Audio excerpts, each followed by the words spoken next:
Hi అండి అందరికీ. మన ఇంట్లోనే ఎంత సింపుల్గా సున్నుండలు ఎలా తయారు చేసుకోవాలో చూసేద్దాము. ముందుగా స్టవ్ ఆన్ చేసి ప్యాన్ పెట్టేసి మినపప్పునైతే వేసుకోవాలండి. నేనైతే 2 కప్పులు మినపప్పు అంటే పావు కేజీ క్వాంటిటీ అంతా తీసుకున్నాను. మీడియం ఫ్లేమ్లో పెట్టేసి స్టవ్ చిన్నగా వేయించుకోవాలి. హైలో మాత్రం అస్సలు పెట్టొద్దండి, మాడిపోతాయి త్వరగా. అందులో 2 టేబుల్ స్పూన్ల రైస్ని అయితే యాడ్ చేశాను. గోల్డెన్ బ్రౌన్ వచ్చేంత వరకు వేయించుకోవాలండి. ఇలా వేయించుకున్న వాటిని ఒక మిక్సీ జార్లోకి తీసుకొని కొన్నిగా మిక్సీ పట్టుకోవాలి. కొంచెం బరుసుగా ఉండేలా చూసుకోవాలి, బాగా మెత్తగా పట్టుకోవద్దు. బాగా తింటుంటే మొత్తం నోటికి అతుక్కుపోతుంది బాగా మెత్తగా పడితే. సో కొంచెం బరుసుగానే పట్టుకోవాలి వీడియోలో చూపిస్తున్న విధంగా.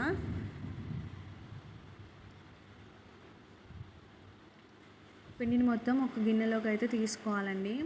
అదే మిక్సీ జార్లో 2 కప్పుల షుగర్ని యాడ్ చేసుకోవాలి. షుగర్ని కూడా మెత్తగా మిక్సీ పట్టుకోవాలండి. అలా పట్టుకున్న పౌడర్ని కూడా ముందుగా పప్పు పట్టుకున్న మిశ్రమంలో కలిపేసుకోవాలి. రెండింటిని కలిసిపోయేలా మెత్తగా మంచిగా కలుపుకోవాలి. తర్వాత స్టవ్ ఆన్ చేసి నెయ్యి మాత్రం కరగబెట్టుకోవాలండి.